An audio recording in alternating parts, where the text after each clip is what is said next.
Und sie ist Julia Lücke, oder?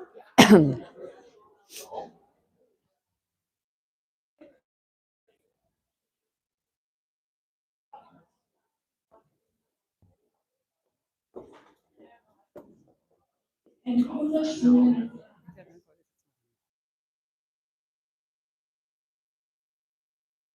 Herzlich willkommen bei uns in der Lehrbereich in Leipzig. Ich freue mich sehr, wir freuen uns sehr als Lehrteam und Team, dass Sie heute an diesem Samstagabend zu uns gekommen sind.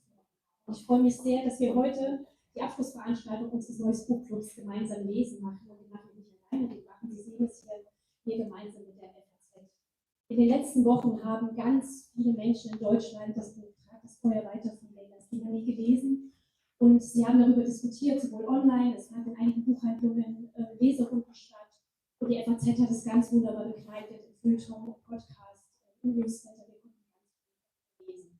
Und heute ist tatsächlich das absolute Highlight davon, denn wir haben die Autorin, die weltbekannte Autorin persönlich zu Gast. Und wir freuen uns sehr, dass wir heute mit ihr sprechen können, ihre Fragen gerne im Anschluss auch nehmen können. Und da wir ganz schnell ausverkauft waren, wird die Veranstaltung auch gestreamt, also auch alle, die heute nicht da sein können dieser Veranstaltung folgen. Und wer jetzt vielleicht den Buchclub bisher verpasst hat und Lust hat, in der nächsten Runde einzusteigen, am Montag geht es bereits los. Hannah Helfner wird diesmal gelesen, die Riese. Sie könnten sich heute schon eindecken. Aber jetzt freuen wir uns erstmal auf Leïla Slimani, Trag, das Feuer, weiter und durch den Abend Artikel, die Leiterin des Feuilletons der FAZ und Julia eintrifft. Herzlich willkommen, schön, dass Sie da sind.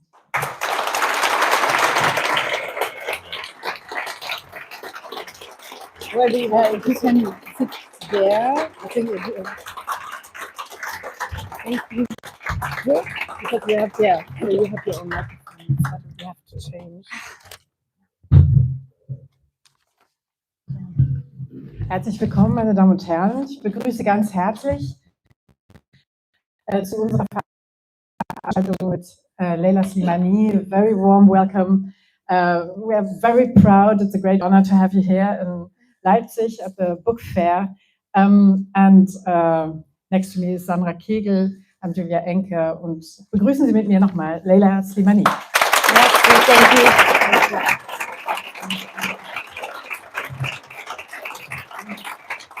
As we all know, Leïla Slimani is one of the most important voices in French literature.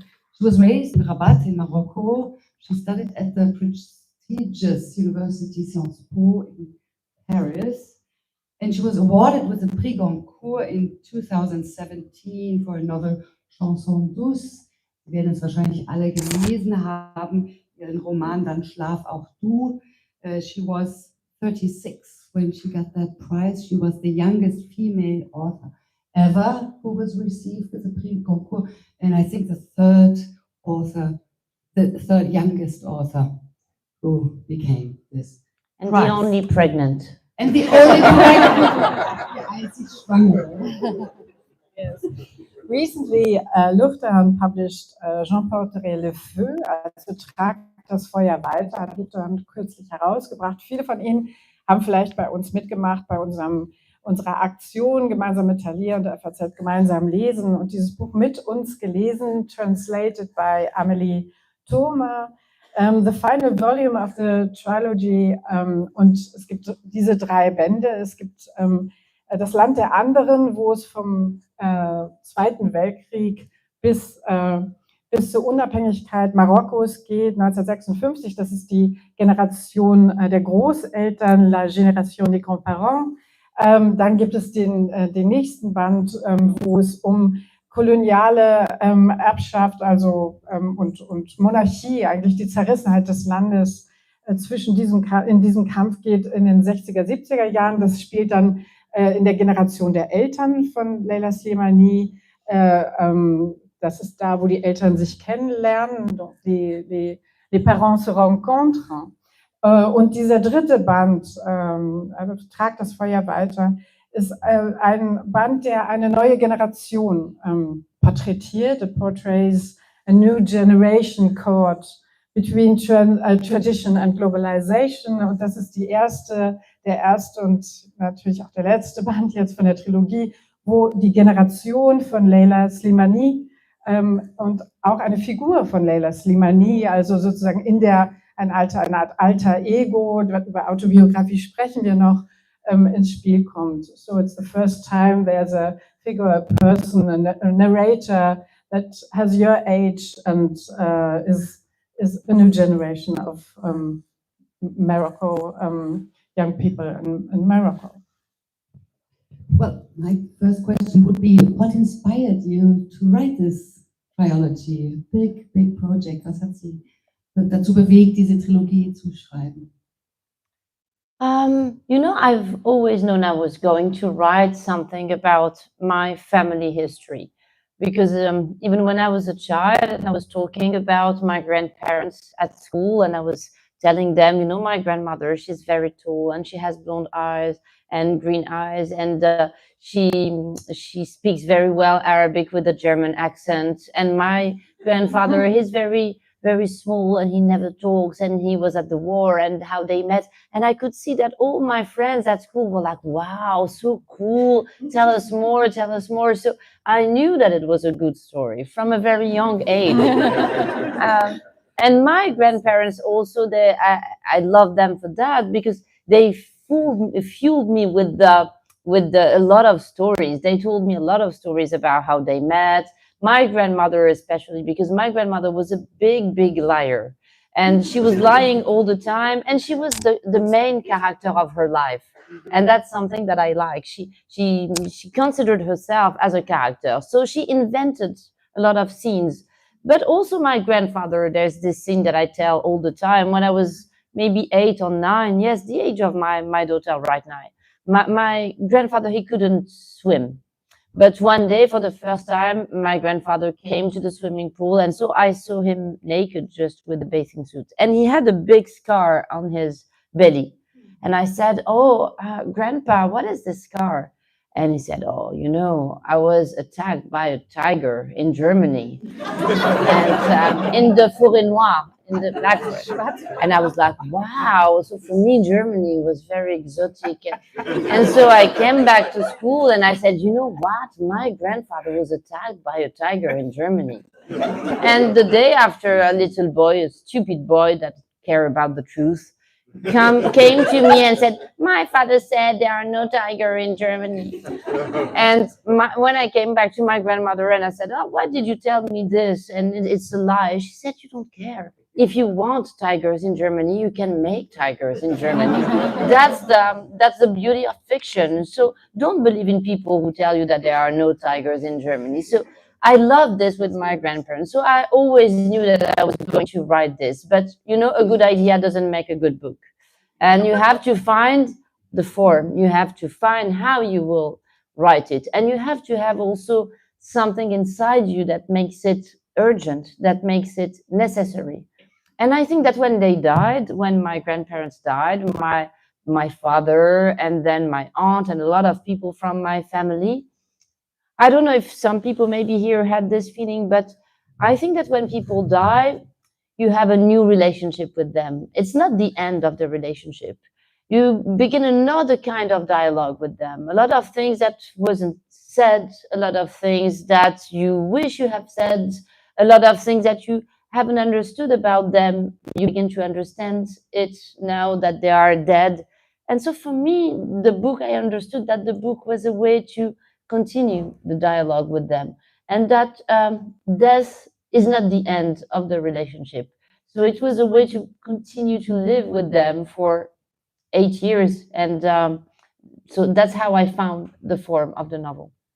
And for this book, Trag, Feuer, weiter, the death of your father was the initiation, or because before he was still alive, when you were writing the other books, he was still alive? No. He died when I was 24 years old. So he never read one of my books, thank God. And you know, it's very good to have a lot of dead people in your family when you're a writer, because it's a big relief. It's terrible to have too many people you love reading your books. So no, fortunately he died before. What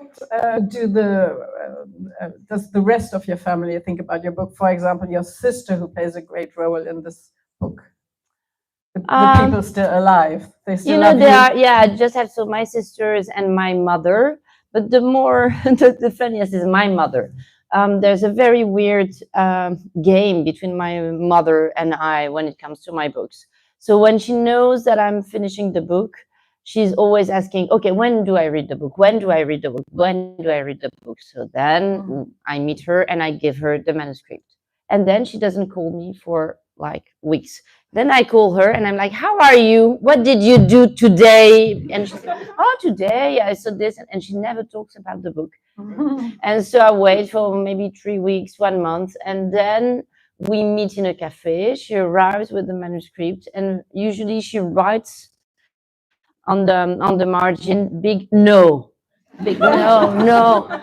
And I'm like, why did you write no? Do you want me to change it? Oh, no, no, no, no, no, no, it doesn't matter. Don't mind, don't mind. And at the end, she says nothing. And I ask her one day, but what do you think of what I write? Do you have any opinion? And she always says, I'm going to write a letter. And I wrote 5 novels, 2 essays, and I've never received a letter. You know, the Swiss author Max Frisch once said, every author is a monster. I Yeah. think this was when he was writing about Ingeborg Bachmann. So would you agree? Yeah, absolutely. But I think that I'm very, very lucky because I am love. You can't imagine how much my mother loves me. She loves me so much. She could do anything for me. And I think that for her, it doesn't matter that the book is about her. And she's so much a good mother and she's so generous that she would never do something that put me in a difficult situation. She would never put herself first. And I think she knows, and she always knew that I was a monster, even when I was a child. No, but I say it also in a nice way. Yeah. She knew that I was a monster in the sense that I didn't care about what people think, that I was very subversive, that I was very free, and forced to be a nice girl. And so I'm very, very, very grateful to my mother to love me so much and to never put pressure on me when it comes to my book. She just wants me to be the writer I want to be and to be the best monster possible. Who follows your literature knows how you can point out dark sides of people. Talking about Mia, which is the center character of this family. She, as we already said, grows up in Rabat in Morocco with her sister Ines and her parents. And she's a writer. She has a writer block. She can't write. Maybe you can tell us a little bit about this Mia. Who is she? How close is she to you? Mia is the narrator of The Country of Others. And I knew from the beginning that in the last book, I had to answer the question, who is telling the story? I wanted a point of view. I wanted a narrator. But for me, it was interesting and important not to show it at the beginning, not in the first term or in the second part, but at the end that people understand, oh, okay, so that's the story of this woman. So that's her point of view. So all this whole story is a story of love. It's the story of people she loved and she knew and she imagined and all this. So Mia, yeah, at the beginning of the book, she's in her 40s and she's a writer and she's experiencing this writer block. But more than this, she's suffering from a brain fog. She had a long COVID and she's suffering from a brain fog and she's forgetting everything and she's losing her mind. Then she's feeling very lost.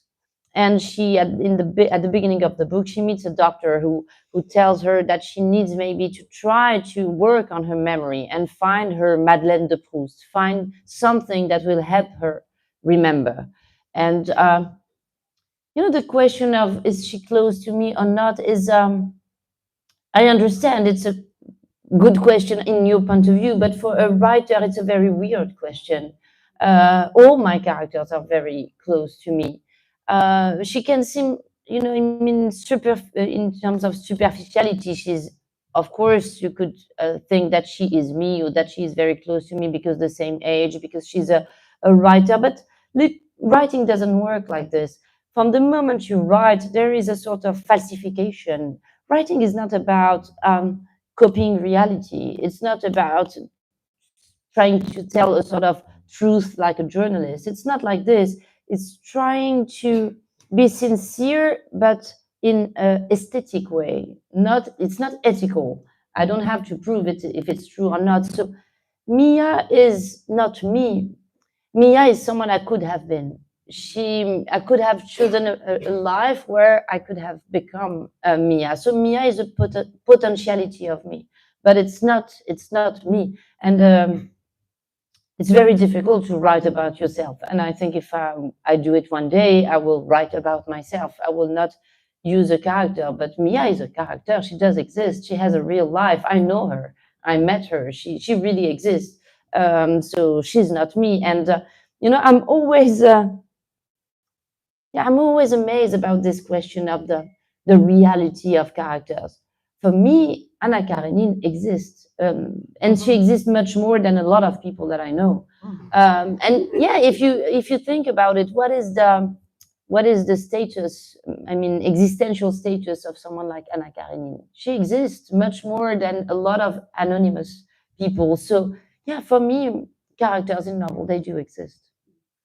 We had a great discussion about this beginning of the book when Mia is suffering from brain fog, and the doctor who was reading Proust is asking, "Find your Madeleine." We were discussing about the question: is there a Madeleine in this book? What is the Madeleine in this book? What would you tell us? I think that the Madeleine is the farm. I think that the farm is the main character of the trilogy. This place that is the center of the family, you could say. In China, I learned this during my last tour in China. There is a word in Chinese that means at the same time family and country, a family country.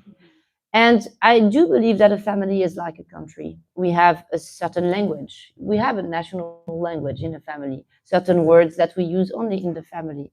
We have powerful people. We have weak people, some who are dominated, some who are in the margin. There is a sort of hierarchy inside the family. And you have a capital, like in a country. And I think that the capital of this family is the farm, and everything begins in the farm with the couple. And even if everyone is trying to escape from the farm, Selim is going to New York, Aisha is going, all of them, they have this pressure of, will I inherit? Will I take the land? Do I belong to this land? And this idea of a farmer, a father who is a farmer and who really believes in roots, and really believes that you need to get close and attached to the land, to the concrète, la terre, la terre. And I think it's the Madeleine is the farm. So that's why you made a journey and you went back to the farm to just to just see what rests from the family, because it's quite left. There's nobody there. You just, or the Mia in the book just notices what is there, but then goes away. Yeah, and this actually is absolutely true. This is not fiction. In my family, people have a big problem with the past. In my family, we lose photographs. We don't have photographs of the past. We don't have objects. My father, and it's something that I say in the book, my father gave me one or two objects, I think a watch, a lighter. I lost everything. I always lose objects from the past. And in my family, we have nothing, no souvenirs, nothing. They hate that, and I don't know why. And when my grandmother died, now if you go in the farm, it's really weird. No one went there for like 10 years. The farm is exactly the same as the day my grandmother died. There is still a cup with the coffee she drank, her slippers in the bathroom, and I opened in the kitchen. I opened a closet, and there were the canette of Coke, and exploded. All of them exploded because it was too old. So it's really weird, like like a pyramid of the pharaoh, or like Pompeii, something that stopped totally after the death of someone. And my mother and her father, they don't want to go. They don't want to touch anything. They don't want to inherit. They don't want to sell. They don't want nothing. So this idea that the past is frozen was something that really struck me, that made me at the same time very sad, but fascinated me also. When you say you lose things, and your family has this idea of not keeping things, and at the same time you put the things in the book, so the literature is kind of the cachet, the hidden place for the things you don't keep in reality. So how is the connection between reality and fiction? Oh, for me, it's very complicated because I don't really believe in reality. You know, I'm always in fiction in my head. Um, I at the same time, I'm a very pragmatic person, and I live in the real life. But everything I live, everything I experience, everything I see, everything I hear, I think I'm going to use it in a book. Can I use it in a book? Sometimes I'm with people, and I'm just thinking, oh, they are so boring. I can never use this in a book. And or I'm like, oh, they are so boring that I would love to be able to write about being so boring like this in a book. So I always think about this, and it's something that it can be violent and that can be cruel to other people. That's what you were saying about monsters. You know, there is this very famous quote from Joan Didion when she arrives in a place and she sees a little girl. I think she's 5 or 6 years old, and she understands immediately that this girl is victim of violence and all this. But her first instinct is not to protect the girl, is to think, okay, it could be a very good character, and I will write about this. And then she's like, oh my God, I'm a monster, because the first thing that came to me was the idea of writing. But that's also true for me. I'm always thinking about this because I'm feeling a certain sense of emergency. I want so much to write, and especially now, you know, I think that a lot of writers are feeling this. We are living in a moment where we don't know if in 10 years, in 15 years, it will still exist. Literature as we know it, literature as we experienced it.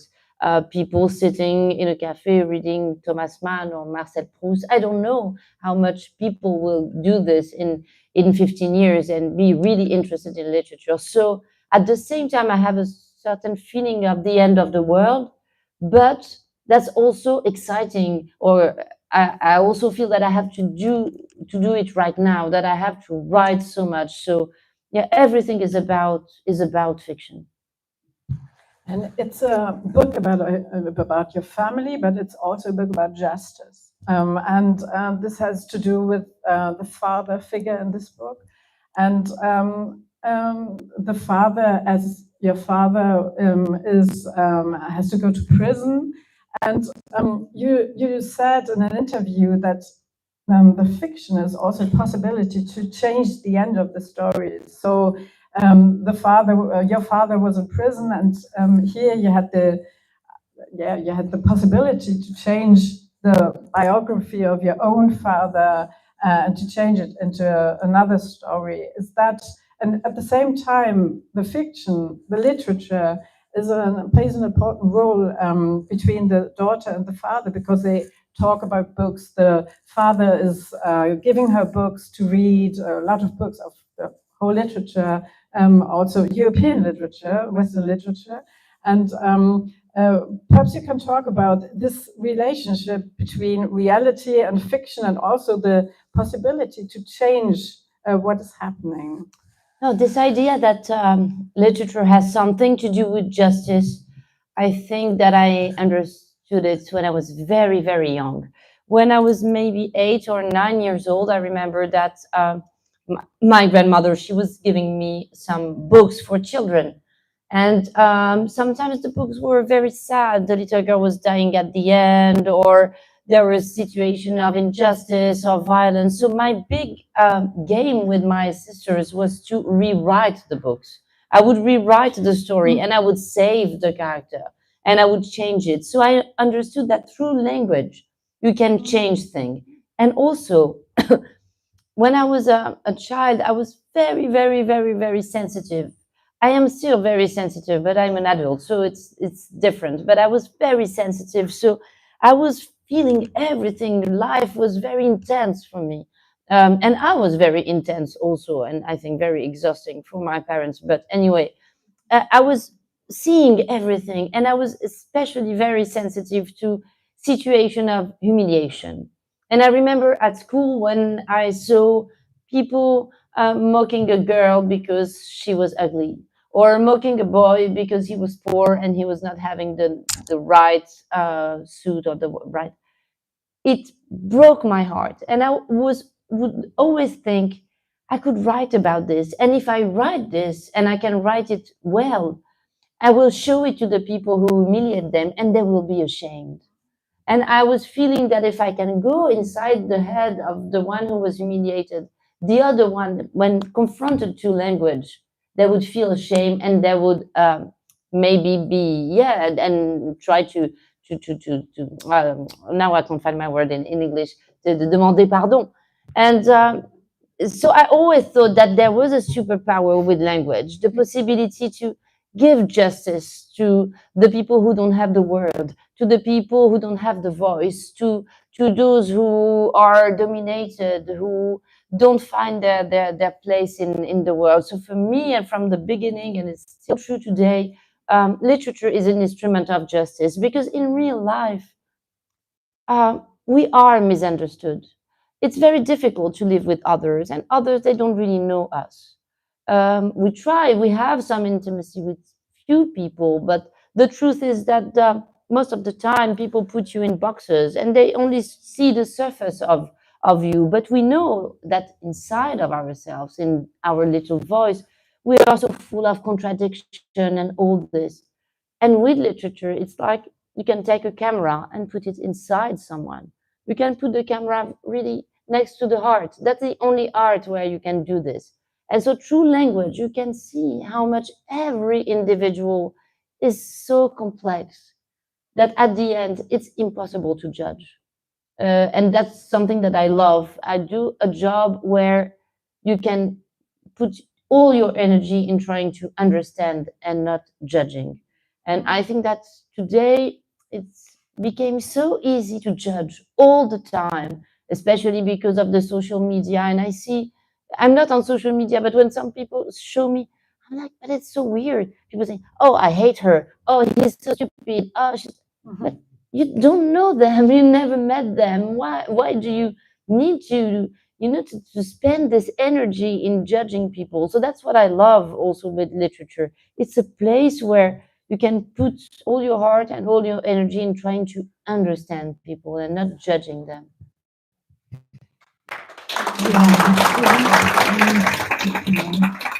Thank you. That's actually what makes your literature so special, that you put people out of the box, out of the cupboard, out. You flip stereotypes, talking about chanson douce. Everyone knows the story of this nanny who kills the kids she's supposed to watch. And this nanny is this white French woman, someone like Gelbwesten. What is that in English now? Gelbwesten. Gilets jaunes. Yeah. Before I knew about the Gilets jaunes, I read this book and I saw that kind of Yeah, absolutely. and the woman who, the mother who lost her child, was the woman who was not why you changed this in Morocco, but especially your generation and the parent generation, they don't want to have anything. They learn French, they go to French schools, they don't want to learn Arabic, so they try to live another life than the society they are surrounded by. So you always have this, well, you flip these stereotypes. So my question, you would ask, where's the question? Okay, now comes the question. It is a family. It's a book about a family, about 3 generations of a family. It's a book about society. But I would say it is also a very political book. Yeah. Yeah, it's a very political book. But when you say about flipping stereotypes, I think that the big benefits of my education is that I come from a family that is absolutely impossible to put in a box. In my family, there were different religion, different languages.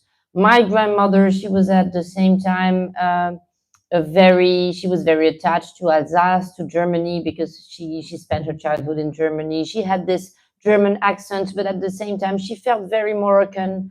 She was a Catholic, and at the same time, she felt very close to Islam. My grandfather, he was at the same time very angry against France because of colonialism and very attached to the value of France. He was, my father, he was a sometimes very feminist and sometimes very macho. So, I mean, it was impossible to put them in any kind of box. And when I grew up and when I arrived in France and when I became an adult, I was always unsatisfied with the way people described my family or the way they asked me questions about who I was. And the truth is, I answered more question about what I was not, that question about what I was. A lot of people, but why don't you write in Arabic? And why don't you wear a veil? And why your parents are like this? And so I understood how unsatisfying and how inoperant were the stereotypes. And it's not that I try to do it because I want to shock. For me, it's very natural because I've never looked at reality like this. I always think that reality is surprising and that stereotypes or cliches prevent you from thinking. What is important is singularity of individuals. I don't care that the fact that you are an immigrant or an Arab or a woman tells me something about you, but doesn't tell me something essential. And what is very, I think, dangerous about the populist and the extreme is the fact that they are very determinist. They tell you, okay, because you are an immigrant, you are like this. Because you are a woman, you should be like this and live this. And stereotypes are dangerous because they prevent you from being free and they prevent people from looking at you really to really be met by someone else. You're just a cliche. You're just and I live this all the time. You know, I go all around the world and I have always the same interviews with not you, but very annoying journalists. But very annoying journalists. Nothing. They know nothing about Morocco. They've never been. They've never read a book, and they just have their cliche. And first, I'm very angry against them, and then I'm sad for them because I think it's very dangerous. So my book is political in the way that it says to people, stop being lazy. Stop looking at us, people from the South, people from the Muslim world, with your stereotype, with your cliche. Go read books. Go get interested in us. Try to learn about Arabic, about Arabic music, about the way we live, and the fact that we are as complex as you are. We are not just a block of stupid people with no history, interested in just in camel, couscous, and veil and whatever. And so, in that way, it's political. We have a history also, and that's what I write in the book. In 1989, in Morocco, we were looking at the Berlin Wall on TV. We were looking at Salman Rushdie. We were looking at September 11. We live in this world, and we are all also victims of things that happen in the world. So in this sense, yeah, it's a very political book. Yeah. And we discussed also about the subject. What role does Francophone literature plays in France today? Because in the past there has been exclusion. Only the literary circles in Paris were taken seriously. And is it different now? Is one has the impression that the the literature or literary scene in France is as diverse as the national soccer team, but is that the reality, or would you say it's more than an illusion that it's not the same? I don't know. I don't know if, as a writer, I should be not analyzing the literary world and all this, because it's something that I always try to keep a certain distance with. When it comes to writer, yeah, it's true. There's a certain diversity. It's not big, but there is a diversity, and not as much as in football. No, not at all. But there is no diversity in the editorial world. I mean, in the publishing world, I don't know any big boss of a publishing house in France who is Arab or black, or even women. They are not so much in big houses, so it's not very diverse in the inside. But you know, at the end, it's not something I want to think about. I don't want to think about this. I don't want to analyze this. And I don't even want my book to have a nationality. I think that books, they don't have a passport. I don't want my book to have any kind of nationality, of identity. I have to deal with identity all the time. I want my books to be free, no need of visa, no need of passport, no need of everything. Books are made to go and pass the walls and the frontiers. And when I was a child and I was reading Dostoevsky, I was feeling that Dostoevsky was living the streets next to my house. For me, he was my neighbor, and he was telling something about a reality. I was a great writer, and he's talking about me. I want my books to have a passport.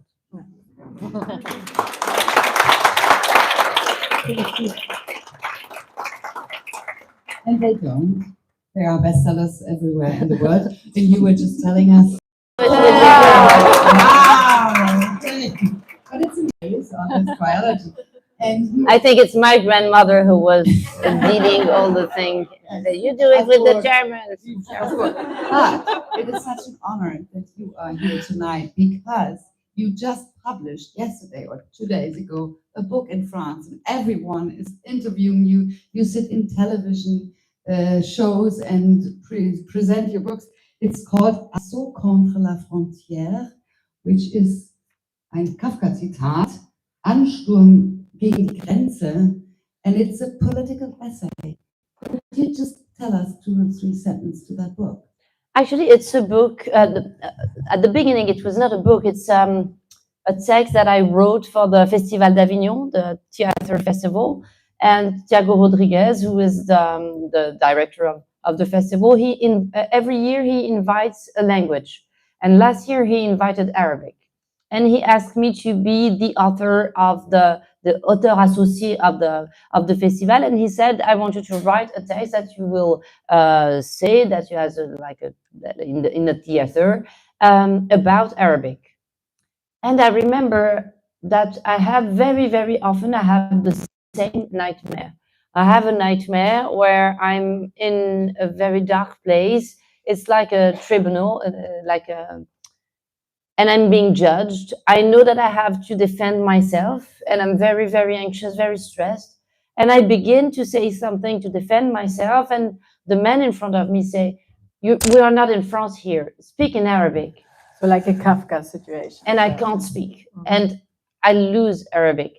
And it's a book first about language, about how immigration makes you lose your language, how you feel more and more a stranger to your own country, how it makes you feel guilty, shameful, and how it makes you question yourself about who did I become?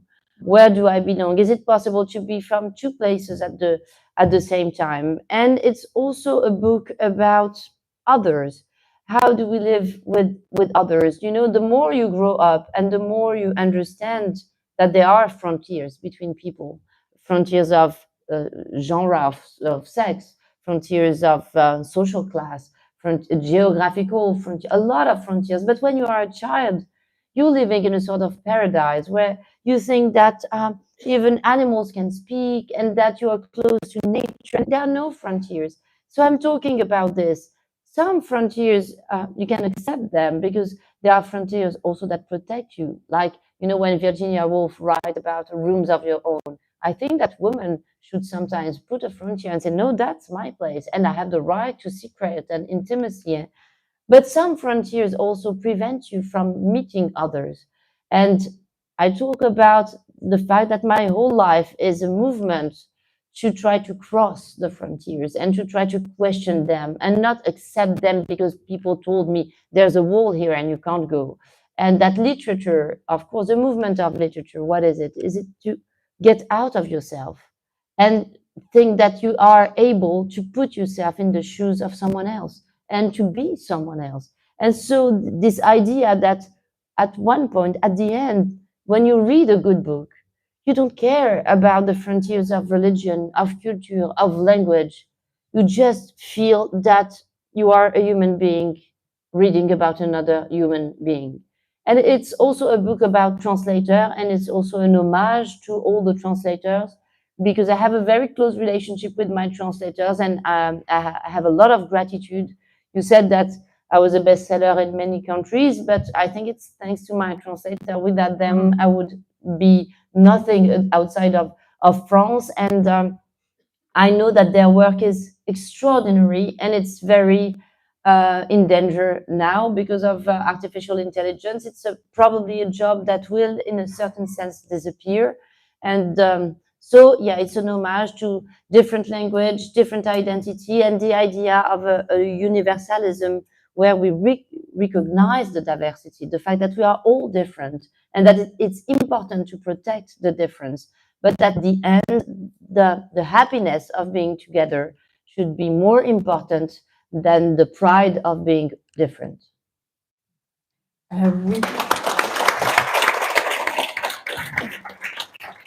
We wanted to ask you if you'd like to read a passage from a book, but before reading, I have the question about the title, Trag, das Feuer, weiter, j'emporte le feu. What does the title mean? There's a scene between the daughter and the father where it is said as words, but perhaps you can tell us what is meant, in your opinion, what is meant by this j'emporterai le feu. You think, and I think that a good title is a title that doesn't mean just one thing, is a title that can belong to every reader. Every reader will give another signification to the title. But for me, this title means that people who love you, really love you very much, they let you go.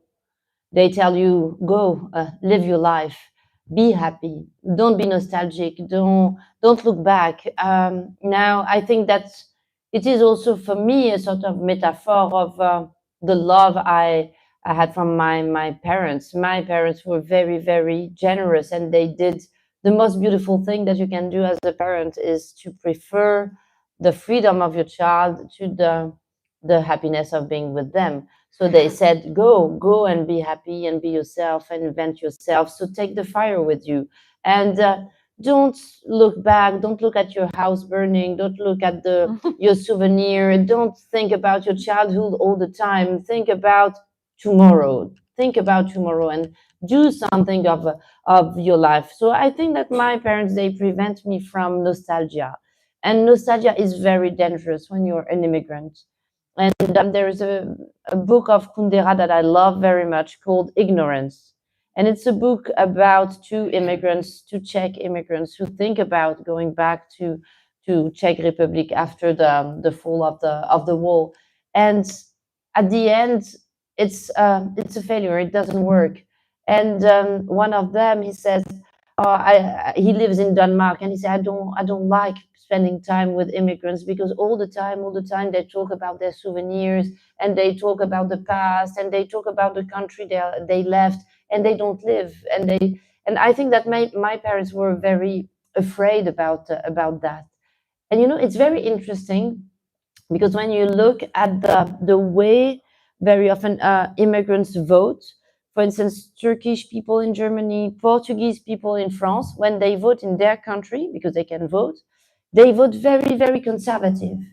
And they vote because they are afraid of a country changing while they are not there. And I think that's something that my parents didn't like at all, this idea of, so when you go, you go. When you leave a place, you leave a place. When someone dies, he's dead and you have to accept it. And maybe it's cruel, but for my parents, it was like this. Future was the most important thing, and fire was the most important thing. You would like to read? Yes, of course. So sorry, I will read on my phone. It's very modern, but voilà. And I will read in French, of course. Mia admirait ses parents. Contrairement à ses amis qui aimaient se plaindre des adultes, elle avait tendance à insister sur leur ouverture d'esprit, leur culture et leur intelligence, sur le fait qu'ils s'intéressaient aux autres et étaient généreux. Mais elle était forcée de reconnaître que quelque chose ne fonctionnait pas. Derrière ces grands mots, ses parents étaient peureux, conformistes, coincés. Mia avait fini par comprendre qu'elle vivait entre deux mondes. Celui de la maison, où ses parents se montraient modernes, soucieux de la réussite de leur fille et de leur émancipation, et puis le monde du dehors, dangereux et incompréhensible. À la maison, on pouvait critiquer le voile, le fanatisme, s'emporter contre ces horribles barbus qui menaçaient l'écrivain Salman Rushdie. Mais ça ne marche pas comme ça ici. Dehors, il ne fallait pas en parler, ne pas provoquer, faire semblant de respecter la bienséance. Ses parents étaient des hypocrites, et Mia se sentait humiliée en constatant qu'ils n'étaient pas libres.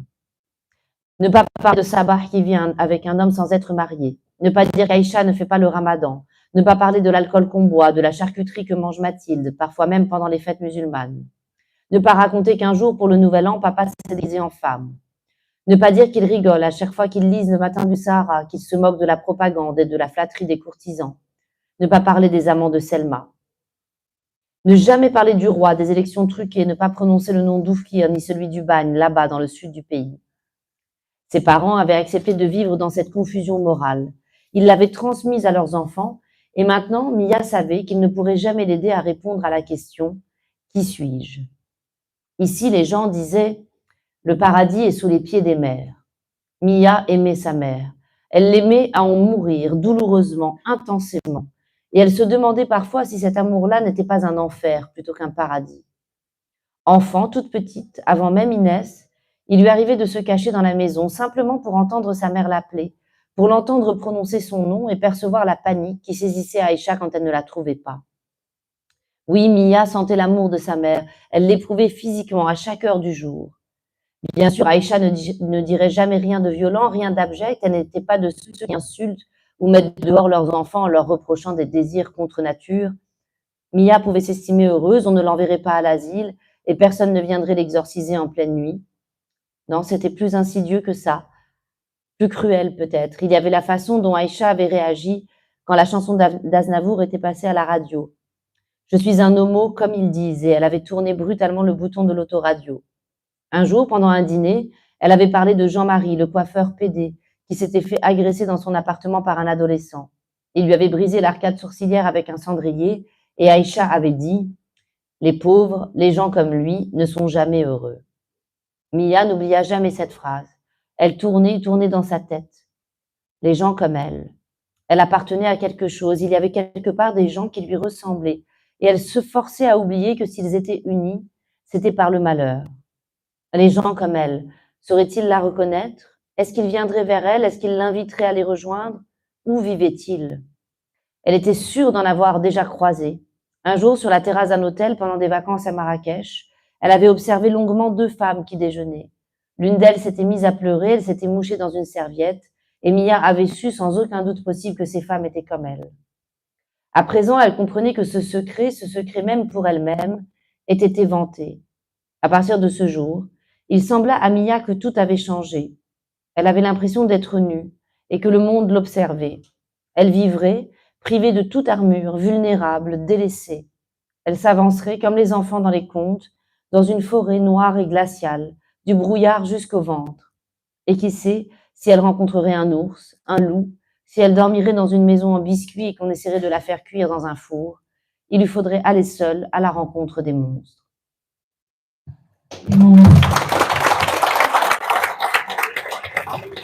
Magnifique, Merci beaucoup.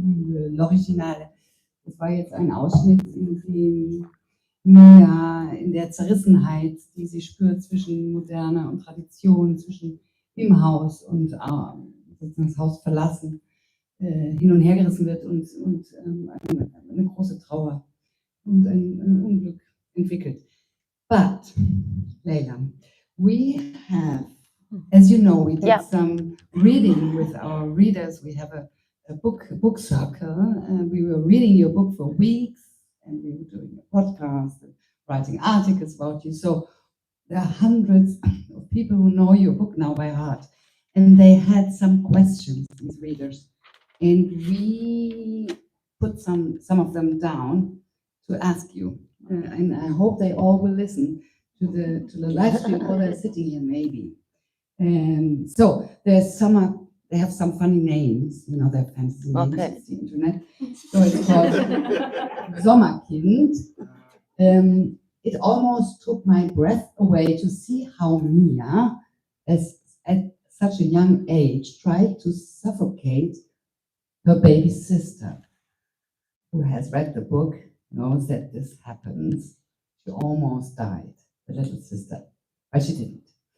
And so Sommerkind asks, doesn't Mia urgently need therapy? Oh, you know, if it was always about therapy, we would never write novels. So thank God that everyone is not going to therapy. And I think we have, all of us, we have a dark side, we have a monster side, we have contradiction, we have pulsion of violence. But it doesn't mean that we need to go to see a doctor. It's too easy, I think, to think like this. It's beautiful also, this darkness of humanity, and this this complexity of being a human, and that's what I like when I write. So I would never think about this about Mia. And you know, also I've always loved to write about children. Children are very, very interesting characters because they are not in stereotypes yet, because children are not innocent. Children are not nice. Children are very violent. Children can be very cruel. They have a very interesting pulsion and instinct to describe. They have a very weird relationship to death. I don't think that Mia wants to kill her sister. I'm not even sure that she's totally aware of the consequences of her act. But you know, I remember with my sister when we were very young, we were very violent. We would beat ourselves, and we would. I really remember this violence of the relationship, violence of the love, and violence also of the jealousy of everything. So I mean, it's not. You can't describe people. You can't make a character of a novel who is just going. Being well and going to therapy and being able to analyze every problem. I would never write this kind of novel. I would hate it.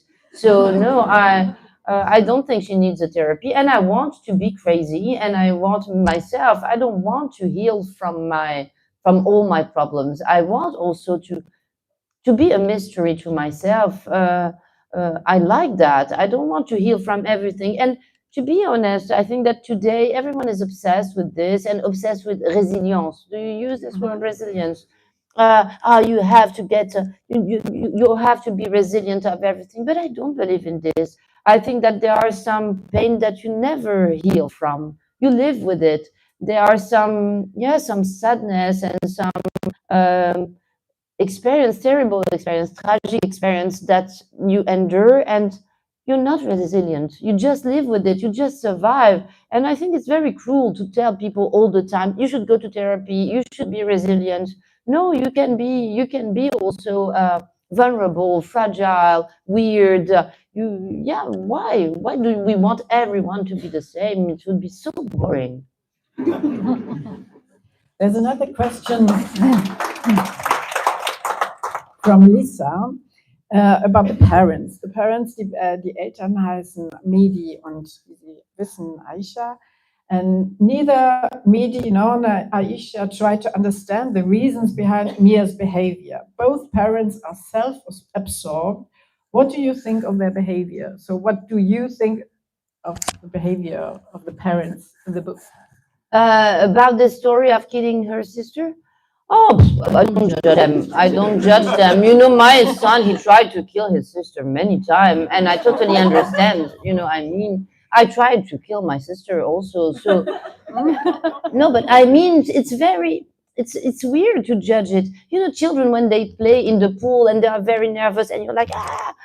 You don't. It's not something that you really try to kill the child. It's a sort of instant of violence, and I want her to disappear from my life. You know, children, I think that they have the impression that they can rewrite reality, that reality is plastic, and that they can change reality very easily. So, as she's here, I was a unique child before, everyone was loving me. I want her to go, I want to erase her. So, I think that, you know, in the 80s, parents who sees that, they are like, okay, she's a little bit crazy. We're going to explain to her that she should not do this. People, I mean, parents at that time, they were not obsessed with therapy and, oh, now I'm going to talk to you about the possibility. No, my parents, they were just like, okay, you're punished, you're a monster, horrible, go there, and that's it. I mean, you don't need all this fuss and all this, and that's exactly what I do with my children. Children are children. It's normal to hate you. No, but I mean, it's normal to hate sometimes your sister or your brother and you fight. Everything doesn't have to be that psychological, I think. So another question from Alina K. The book really moved me, she writes. It's about finding your place in life. This is also taken up by Mia at the end, even if she fails it. Like probably many people who grow up between two cultures and feel torn and worn down. Was that your thought, finding one's place in life in the book? Alina wants to know. Yeah, I think I wanted to explore characters that are always torn between different possibilities. And it's not only about culture, but I think that the character of Mathilde, she is torn between her love for her husband and sometimes her nostalgia for Alsace. And I mean, he is torn also between his desire to be an important farmer and to become a bourgeois, and at the same time, the shame that he has. Mehdi, I think, is probably the most symbolic and significant character when it comes to this idea of being a double.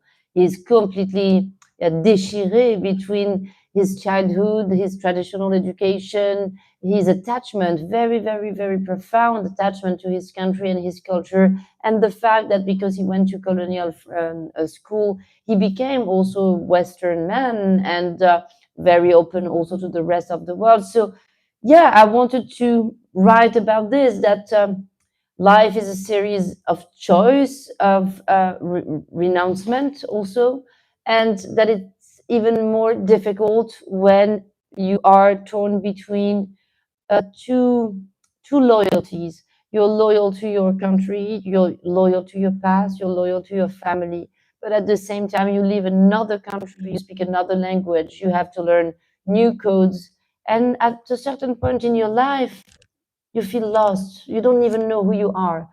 You don't remember the person you were before, and you think, did I betray myself? Did I become someone else? And you ask yourself about, is it possible to be me, to not be the same, but also about growing up, about being an adult and understanding when you are an adult that life is also made of things of renouncement and of failures, and that it's never exactly what you imagine it would be. So yeah, that's my answer. Interesting question from Lotte in Weimar, the name. I was surprised how much the Dawood family's lives take place in a bubble. Why have they separated themselves from everything Arab, like or in the middle of Morocco, but they are Français in a way. Mia attends a French private school. She doesn't want to learn Arabic with a teacher, private teacher. Why it's so? I think this is interesting because there's this theme. Mia is going to Casablanca at the beginning of the book with her father, and in the lift there's a person, and Mia doesn't speak Arab, and so the father has a problem because he's ashamed of that. And I think it's perhaps you can explain the situation of your family, of the family in the book. Why is there this bubble of? I think they are quite privileged people. What was this situation like? No, I think it's not so much about my family. It's a very universal situation. Anyone who knows about the history of colonization in France, the French colonization, know this story. This story is very common in. It could be in Algeria, it could be in Tunisia, it could be in Lebanon, it could be in many countries. It's a story I heard many times because colonization is not just something. It's not just a political phenomenon or a history of domination. Colonization is something that destroys intimacy, that enters into the families, into the life of people. And that's what I'm trying to explain and to describe in the book, from the first book to the last one. When Amine and Mathilde, they come back to Meknès and everyone is humiliating them.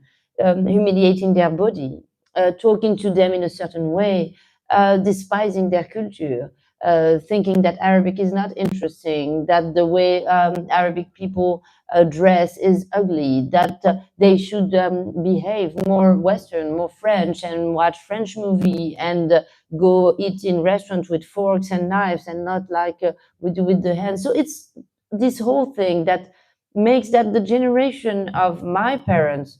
And actually, I read this many times. I think about someone like Etel Adnan, a very famous poet and painter in Lebanon who writes this. Even Mohammed Mbougarsar, he told this in many interviews. At the end, the generation of my parents, they lost their culture and they went to colonial school, they learned French. My parents, they didn't learn Arabic in school. So that's just the way it is. For them, they lived in a bubble because they were raised in a bubble, because it was very difficult for them to find their place in their country because they lived during the colonization and then there was the independence, but they went to the university in Morocco, but the teacher was Roland Barthes, and they went to the cine club watching the movies from La Nouvelle Vague. So my parents were living on an island.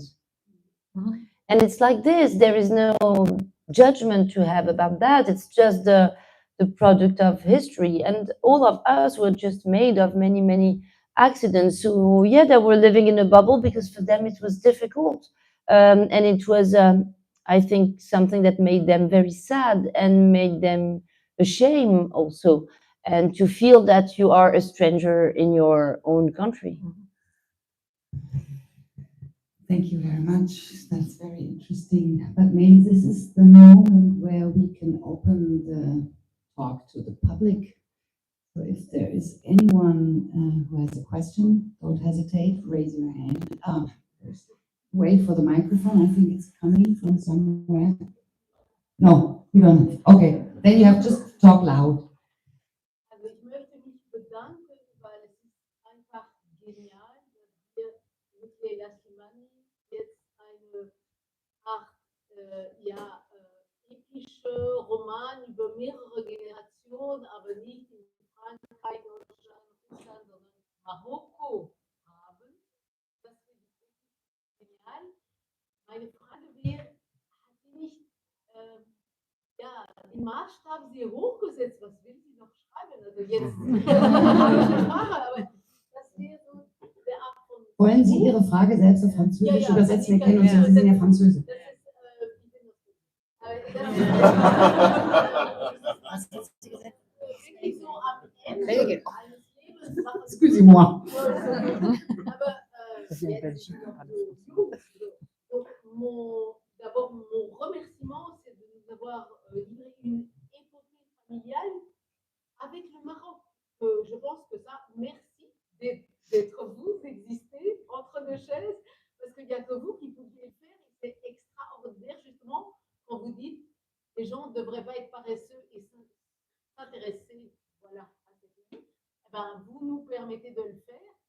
manière très agréable, parce que les livres sont vraiment faciles à lire, agréables à lire. Et donc, mon idée, c'est plutôt une inquiétude de dire, avec votre jeune âge, d'écrire quelque chose comme ça, qu'est-ce que vous voulez écrire après? Ah, bah, c'est gentil de me donner une crise d'angoisse, c'est sympa. Now I feel very anxious, thank you so much. I don't know. No, I have a lot of ideas. I have terrible ideas, but you never. No, I think that now I finished something that was very, very important, and that took a lot of years in my life, and at the same time I feel sometimes melancholic because I miss the characters, but it's a relief also, and I did it, and it's very important as a writer, but as an artist in general, to renew yourself and to do things that are difficult. And what I need when I begin to write something is to be afraid that I will fail, to be afraid that I will not be able to do it. So I need to do something every day, sitting at your desk, writing. So it has to be more interesting than life, because life is always there and you always want to go have a drink or go walk with your friends or whatever.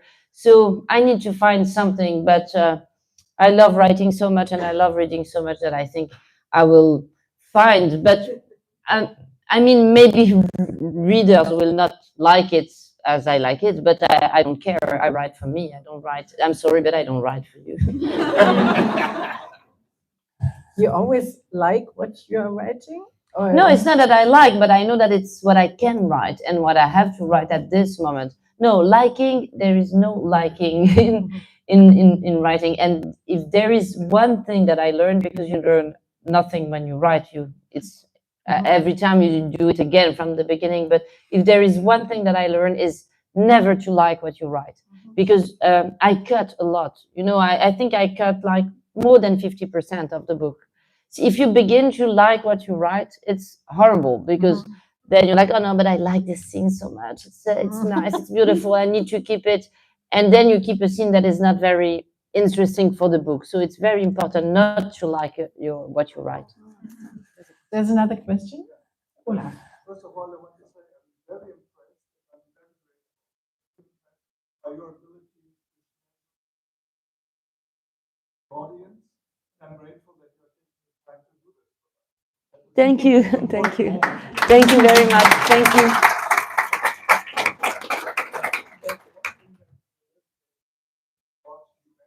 About how literature opens the room for understanding. We can see how much effort you put in characters. And I'm an editor myself, and I work with authors. I get the impression that the willingness public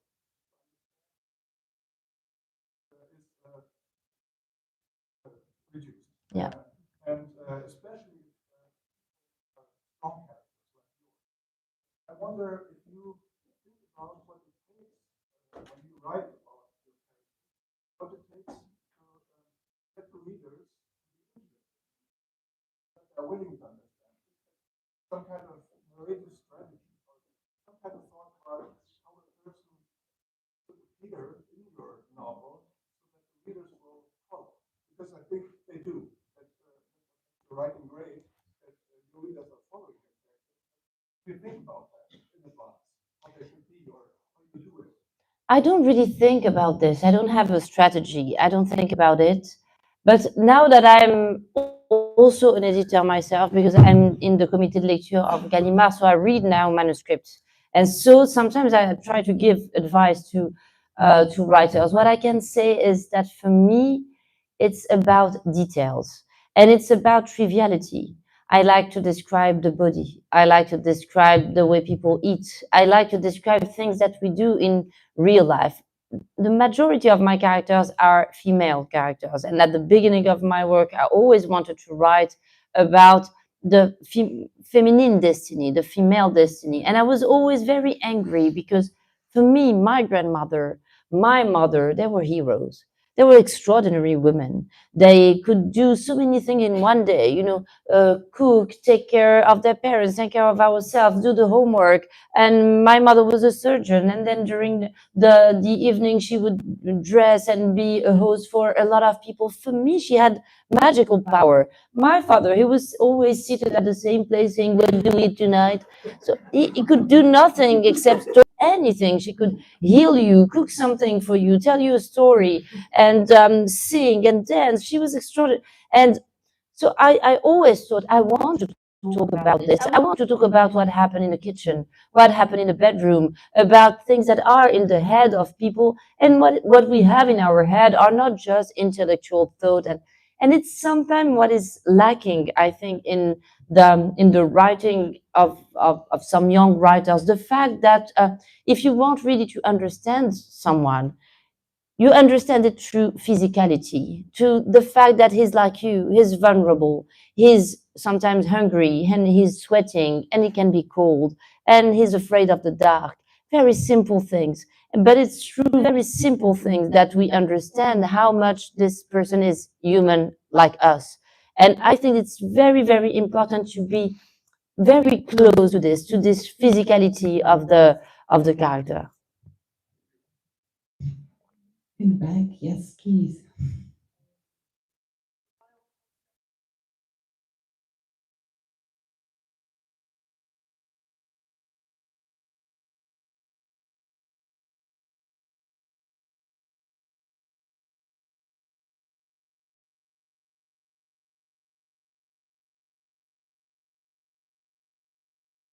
Ja, genau, bevor Sie anfangen, es geht um die Frage, ob Ihre Bücher in Marokko, die in Frankreich und sonst überall auf der Welt so erfolgreich sind, ob Sie das auch in Marokko sind.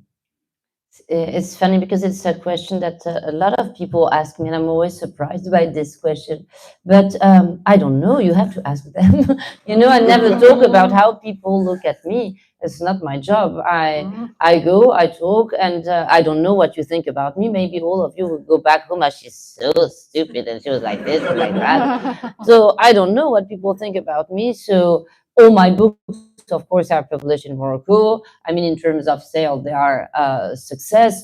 But I suppose that a lot of people can't stand me. A lot of people like me, but I mean, I don't care. It's not my problem. I don't know what they think of me. I don't know what French people think of me. And I think it's good like this. You should never care too much about what people think of you, especially when you are a writer and when you are a woman. I don't want to be loved. I don't care. I don't want little hearts.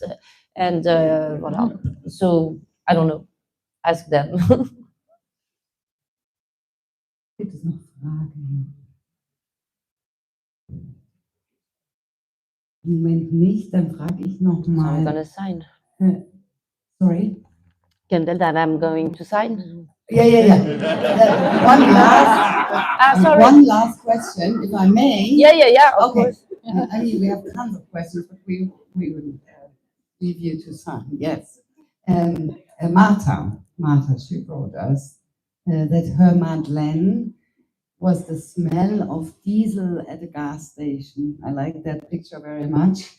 And then she explains that she was raised on a farm and there was an old tractor, and that's why when she smells diesel, immediately she is in her childhood and with her grandfather and his old tractor. And she wants to know what your personal Madeleine is. I think it's the smell of coriander. Because in Morocco we eat the couscous every Friday for lunch, because it's the day of when people go to the mosque, and when they come back we eat the couscous. And in Morocco we cook it with a lot of coriander, and the smell in the morning, knowing it's Friday, so it's the end of the week, I'm going to stay home. I don't know. This is my madeleine. And perhaps a very last question: when the dad is giving him books to his daughter, and I was asking myself, from perhaps your dad gave you all these books or other books, what was the most important book for you that your father was giving you to read? The most important book, I think it was the book of David Grossman, Life and Destiny, Vie et Destin, which is one of the most beautiful books ever written. And I remember that I was experiencing a big chagrin d'amour. How do you say chagrin d'amour? Voilà, love sickness. And I was maybe 17 or something like this. And I was very sad. And my father, because it was difficult for him to talk about things like this with his daughter. So he saw that I was very sad and that I was crying. And he came in my room. And the book is maybe 1,000 pages. It's a big book. And he gave me the book and he said, when you will finish the book, you will forget totally about what makes you sad now. And the truth is that I love the book very much. I remember it very much, and I don't remember the boy at all. So it was The strength of literature. Thank you so much, Leïla Slimani. Thank you for coming. Of course, you can, if you don't have the book already, you can buy the book here, and Leïla Slimani will sign it for you here at the table. You can, the table is over there, so you have to go over there. Thank you from my side. Yes. Thank you very much. Merci beaucoup. Thank you. Merci beaucoup.